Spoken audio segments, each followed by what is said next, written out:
Hello friends, പുതിരുവിലേക്ക് എല്ലാവർക്കും സ്വാഗതം. അപ്പോൾ ഇന്ന് നല്ലൊരു അച്ചാറിൻ്റെ റെസിപ്പിയാണ് കേട്ടോ. ചൂട് ചോറിനൊപ്പം കഞ്ഞിക്കൊപ്പം ഒക്കെ കഴിക്കാൻ പറ്റുന്ന ഒരു കരനാരങ്ങ അച്ചാറിൻ്റെ റെസിപ്പിയാണ്. പ്രത്യേകിച്ച് ഇപ്പോൾ ഓണമൊക്കെ വരുമ്പോൾ നമുക്ക് ഓണത്തിന് ഒഴിച്ചുവിടാൻ പറ്റാത്ത ഒരു അച്ചാറാണിത്. അപ്പോൾ നമ്മളിതിനകത്ത് വിനീഗർ ഒന്നും ചേർക്കാതെ വളരെ സിമ്പിളായിട്ട് ഉണ്ടാക്കുന്നതാണിത്. അപ്പോൾ നമുക്ക് ഒട്ടും സമയം കളയാതെ ഇതെങ്ങനെ ഉണ്ടാക്കുന്നതെന്ന് നോക്കിയാലോ. അതിന് വേണ്ടിയിട്ട് ഞാനൊരു നാരങ്ങ ഇവിടെ എടുത്തിട്ടുണ്ട് കേട്ടോ. ഇനി നമുക്കിതിൻ്റെ ആ ഒരു മഞ്ഞത്തൊലിയൊക്കെ അങ്ങ് കളയാം. വെള്ള ഭാഗം അങ്ങ് ഒരുപാട് കളയണ്ട കേട്ടോ. അപ്പോൾ നമുക്ക് തൊലിയൊക്കെ കളഞ്ഞൊന്ന് എടുത്തുകൊണ്ട് വരാമേ.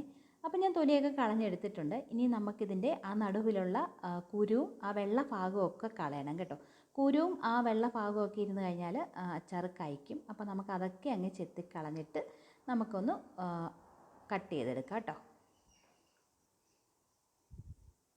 അപ്പോൾ എല്ലാവർക്കും അച്ചാറൊക്കെ ഉണ്ടാക്കാൻ അറിയാം. എന്നാലും ഞാൻ എങ്ങനെ ഉണ്ടാക്കുന്നതെന്ന് നിങ്ങൾക്കൊന്ന് കാണിച്ചു തരാം കേട്ടോ. അപ്പോൾ നമുക്ക് ഓണമൊക്കെ വന്നു കഴിഞ്ഞാൽ ഒഴിച്ചുകൂടാൻ ഒക്കാത്ത ഒന്നാണല്ലോ ഈ ഒരു കരനാരങ്ങ അച്ചാർ. അപ്പോൾ അതേ ഞാനിവിടെ എല്ലാം ഒന്ന് അരിഞ്ഞെടുത്തിട്ടുണ്ട്. ഇനി അതിലോട്ട് കുറച്ച് കല്ലുപ്പാണ് ചേർത്ത് കൊടുക്കുന്നത്. എന്നിട്ട് നമുക്കിങ്ങനെ കൈ വെച്ചിട്ടോ അല്ലെങ്കിൽ ഒന്ന് കുടഞ്ഞിങ്ങനെ വെക്കാം കേട്ടോ. അപ്പോൾ ഞാനിവിടെ രാത്രിയിലാണ് ഈ വീഡിയോ എടുക്കുന്നത്. അപ്പോൾ കുറച്ച് വെട്ടത്തിൻ്റെ പ്രശ്നം കാണും കേട്ടോ. അപ്പോൾ അതേ ഞാൻ എല്ലാം അരിഞ്ഞെടുത്തു. കുറച്ച് നാരങ്ങ എൻ്റെ കുറച്ച് ഭാഗം അഴുക്കായിരുന്നു, അതുകൊണ്ട് കുറച്ച് മാത്രമേ എനിക്ക് കിട്ടിയിട്ടുള്ളൂ കേട്ടോ. അപ്പോൾ ഉള്ളത് കൊണ്ട് ഞാൻ അങ്ങ് ഇടാമെന്ന് വെച്ച്.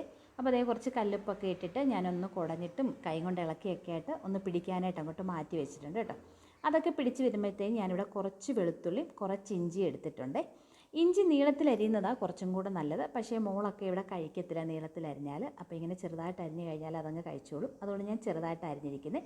നിങ്ങൾ എടുക്കുമ്പോൾ നീളത്തിൽ എടുത്താൽ മതി കേട്ടോ. പിന്നെ എരിവിന് വേണ്ടിയിട്ട് ഞാനൊരു 3-4 പച്ചമുളക് ഇങ്ങനെ വട്ടത്തിൽ അരിഞ്ഞെടുത്തിട്ടുണ്ട്. നമ്മളിവിടെ എരിവിന് പച്ചമുളക് മാത്രമേ ചേർക്കുന്നുള്ളൂ. വെള്ള നാരങ്ങ അച്ചാറാണല്ലോ നമ്മൾ ഇടുന്നത്. കുറച്ച് വെളുത്തുള്ളി ഞാൻ മുഴുവനെ തന്നെ എടുത്തിട്ടുണ്ട്, കീറിയിട്ടൊന്നുമില്ല കേട്ടോ.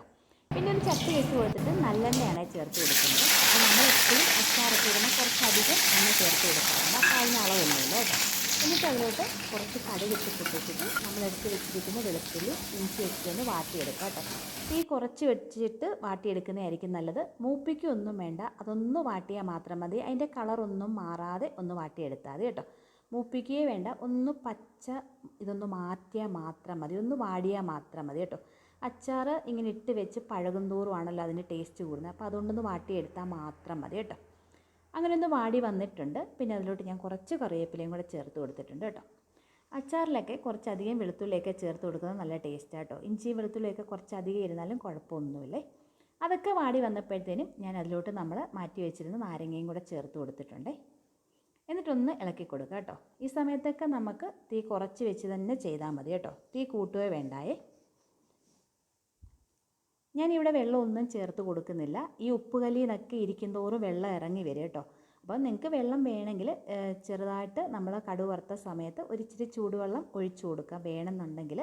വെള്ളത്തിൻ്റെ ആവശ്യമില്ല, കാരണം ഉപ്പുകല്ലാണ് ചേർത്തിരിക്കുന്നത്. ഇരിക്കും തോറും വെള്ളമൊക്കെ ഇറങ്ങി വരും കേട്ടോ. ഉപ്പുകല്ലിൽ നിന്നുള്ള വെള്ളമൊക്കെ ഇറങ്ങി വരും. നാരങ്ങയ്ക്കകത്തും കുറച്ച് വെള്ളമൊക്കെ ഉണ്ടാകും, അതും ഇറങ്ങി വരും കേട്ടോ. അങ്ങനെ ഇളക്കി കൊടുത്തിട്ട് ചെറുതായിട്ട് ഞാനൊന്ന് തിളപ്പിക്കുന്നുണ്ട്. നാരങ്ങ ഒന്ന് വേവാനായിട്ട് ഞാൻ വിട്ട് കൊടുക്കുന്നുണ്ട്. കുറച്ചും കൂടെ ഉപ്പുകല്ല് ചേർത്ത് കൊടുക്കുന്നുണ്ട്. ചെറുതായിട്ടൊന്ന് തിള വന്നപ്പോഴത്തേനും ഞാനതിലിട്ട് ഒരു 1/4 സ്പൂണ് കായപ്പൊടിയാണ് ചേർത്ത് കൊടുക്കുന്നത്. അതുപോലെ തന്നെ ഒരു 1/4 സ്പൂണ് ഉലുവാപ്പൊടിയും കൂടെ ചേർത്ത് കൊടുക്കുന്നുണ്ട്. എന്നിട്ടൊന്നും കൂടെ ഒന്ന് നല്ലതായിട്ടൊന്ന് ഇളക്കി കൊടുക്കുന്നുണ്ട്.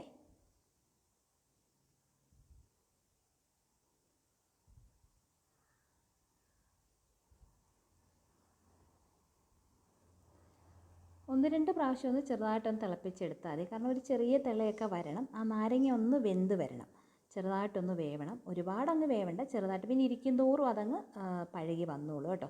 ഒരു അച്ചാറൊക്കെ ഇട്ടിട്ട് ഒരു 2-3 ദിവസം കഴിഞ്ഞിട്ട് കഴിക്കാനാണ് ടേസ്റ്റ്. ഉടനെ എടുക്കുന്നതിനേക്കാളും ടേസ്റ്റ് 2-3 ദിവസം കഴിഞ്ഞിട്ട് ഉപ്പും പുളിയൊക്കെ ഒന്ന് പിടിച്ച് കഴിയുമ്പോഴാണ്, ആ നാരങ്ങയിൽ പിടിച്ച് കഴിയുമ്പോഴായിരിക്കുമല്ലോ കഴിക്കാൻ ടേസ്റ്റ്. ഇപ്പോൾ ഞാൻ തീയൊക്കെ ഓഫ് ചെയ്തു. എന്നിട്ടും ഒന്നും കൂടെ ഒന്ന് ഇളക്കി കൊടുക്കുന്നുണ്ട് കേട്ടോ. ഞാൻ ഉപ്പൊക്കെ നോക്കിയപ്പോൾ ഇപ്പോൾ ഉപ്പൊക്കെ ഉണ്ട്, പക്ഷേ ഇരുന്ന് കഴിഞ്ഞ് ഒരു 2-3 ദിവസം കഴിയുമ്പോഴായിരിക്കും ഇത് സെറ്റ് ആവുന്നത് കേട്ടോ. അപ്പോൾ ഞാൻ ഓണത്തിനേക്ക് 2-3-4 ദിവസം മുന്നേ ഇട്ട് വെക്കാറുണ്ട് കേട്ടോ.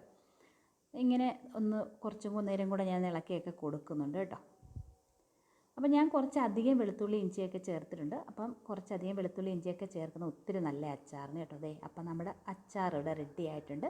ഞാൻ ഈ ഒരു രീതിയിൽ അച്ചാർ ഉണ്ടാക്കുന്നത്. അപ്പോൾ ഈ ഓണത്തിന് എല്ലാവരും ഈ ഒരു രീതിയിൽ അച്ചാർ ഉണ്ടാക്കി നോക്കണം. അടിപൊളി ടേസ്റ്റാണ് കേട്ടോ. ഇത് 2 ദിവസം കഴിഞ്ഞിട്ടാണ് ഞാൻ ഈ ഒരു വീഡിയോ എടുത്തിരിക്കുന്നത്. അച്ചാർ കണ്ടോ, ഇരുന്നപ്പോഴത്തേന് എണ്ണയൊക്കെ തെളിഞ്ഞ് പഴകി വന്നിട്ടുണ്ട്. ഇപ്പം നല്ല ഉപ്പും പുളിയൊക്കെ പിടിച്ചിട്ടുണ്ടായിരുന്നു. ഞാൻ വിനീഗർ ഒന്നും ചേർത്തിട്ടില്ല. നല്ല ടേസ്റ്റി ആയിട്ടുള്ളൊരു അച്ചാറാണിത്. അപ്പോൾ എല്ലാവരും ഈ ഓണത്തിന് ട്രൈ ചെയ്ത് നോക്കുക. വീഡിയോ ഇഷ്ടപ്പെട്ടാൽ ലൈക്ക് ചെയ്യാൻ മറക്കല്ലേ. അതുപോലെ നിങ്ങളെൻ്റെ ചാനൽ ആദ്യമായിട്ട് കാണുകയാണെങ്കിൽ ചാനൽ ഒന്ന് സബ്സ്ക്രൈബ് ചെയ്യാനും മറക്കല്ലേ. അപ്പോൾ പുതിയൊരു വീഡിയോ നമുക്ക് വീണ്ടും കാണാം. അപ്പം ടാറ്റാ.